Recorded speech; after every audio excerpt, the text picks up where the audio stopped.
كلنا عشنا لحظة وقفنا فيها قدام المراية وسألنا نفسنا: أنا بقيت كده إزاي؟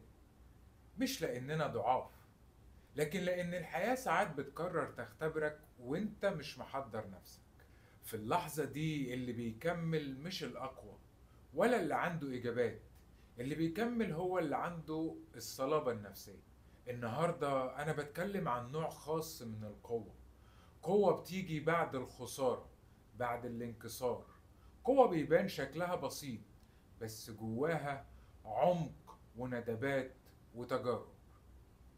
أمينة 35 سنة، كانت مديرة مشروع كبير في واحدة من أهم الشركات.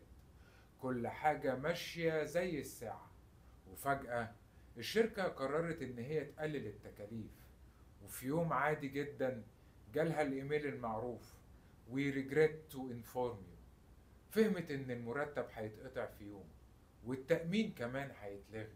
لكن الأهم من كل ده الكسرة، كسرة الصورة اللي كانت شايفاها عن نفسها. رجعت البيت وبعد يومين دخلت في عزلة. بدأت تسمع نفس الصوت اللي بيسمعه كتير مننا بعد أي صدمة: انت فاشلة، محدش هيقبلك تاني، عمرك ما هترجعي زي الأول. لكن المصيبة الحقيقية ما كانتش في الشغل، كانت في البيت. الظروف المادية والحياة اللي اتعودت تعيشها ما بقتش موجودة، وده خلى الحالة في البيت متوترة جدا، والمشاكل بدأت تظهر بينها وبين جوزها. أمينة وقعت مرتين، مرة في شغلها ومرة في حياتها. في اللحظات دي الشخص بيفكر أكتر من تفكير، وممكن لو ما عندوش الصلابة الكافية اللي تخليه يتحمل ويواجه، بيكون قدامه قرار الهروب هو القرار الأسهل.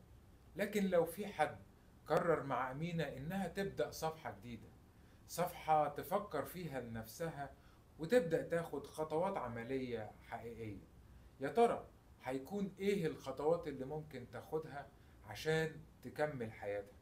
بس وهي بتبني حياتها هي بتقرر كمان إن هي تبني حاجة جوه نفسها: الصلابة النفسية اللي احنا بنتكلم عنها النهاردة.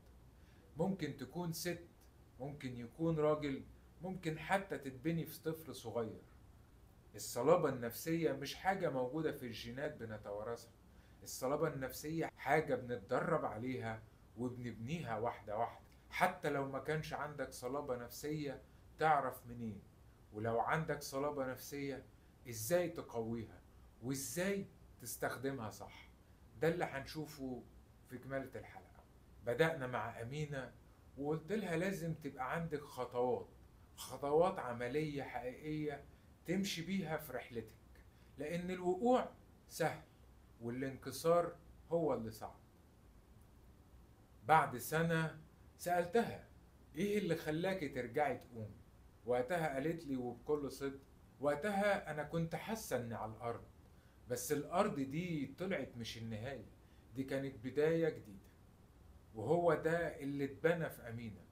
أهم من الشغل والجواز الصلابة النفسية. الصلابة مش إنك ما تقعش، ومش إنك تقوم بعد الوقعة بسرعة.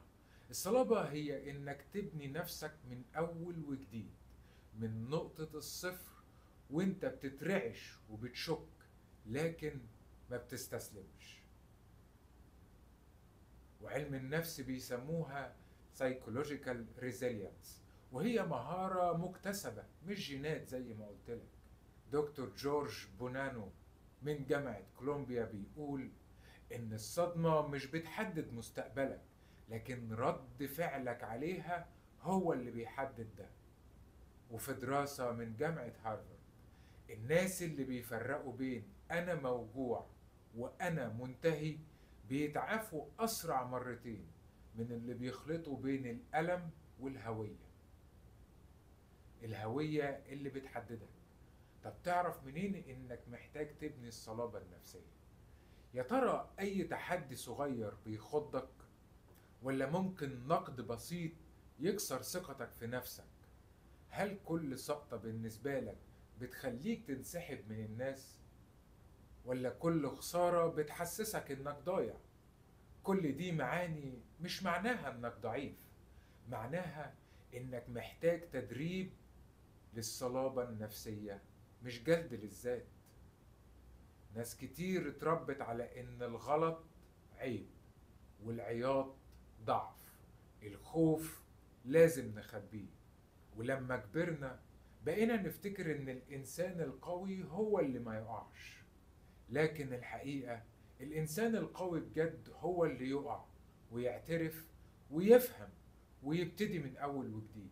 كلنا بنمر بالمرحلة دي، وخليني اقولك على خطوات عملية تخلي نفسيتك صلبة ومرنة في نفس الوقت عشان ما تتكسرش.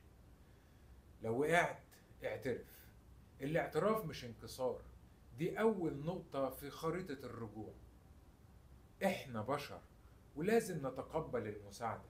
لو محتاج مساعدة قول أنا محتاج حد يسمعني، حتى لو الشخص ده هو كان نفسك في المراية. وممكن لو بتكتب خواطر اكتب لنفسك انت عايز تعمل ايه. افصل الأحداث اللي بتحصل دلوقتي عن هويتك. مش معنى انك خسرت الشغل انك فاشل، ولا ان علاقة حب انتهت انك مش محبوب. الاحتفال بالخطوات البسيطة بترجعك. يعني لو رجعت تبعت السي في بتاعك دي خطوة، قمت من السرير الصبح بدري دي خطوة، كلمت صاحبك في التليفون خطوة.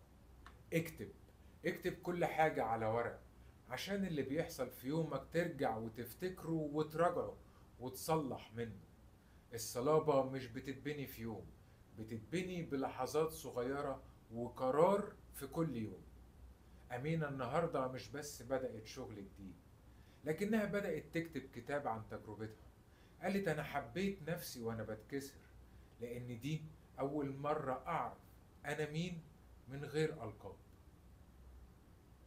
مش لازم تكون واقف على رجلك علشان تقول إنك صلب. الصلابة أوقات بتبان وإنت قاعد بتبني نفسك في هدوء. مش مهم هتقوم إمتى، المهم إنك لسه عايز تقوم وعندك الإحساس بده. الشجاعة في الاستمرارية، وده اللي احنا اتعلمناه. في النهاية عايز أقولك مش مهم هتقوم إمتى، المهم إنك تكون لسه عايز تقوم. عشان تقوم أنت محتاج الدافع اللي يخليك تقوم كل يوم.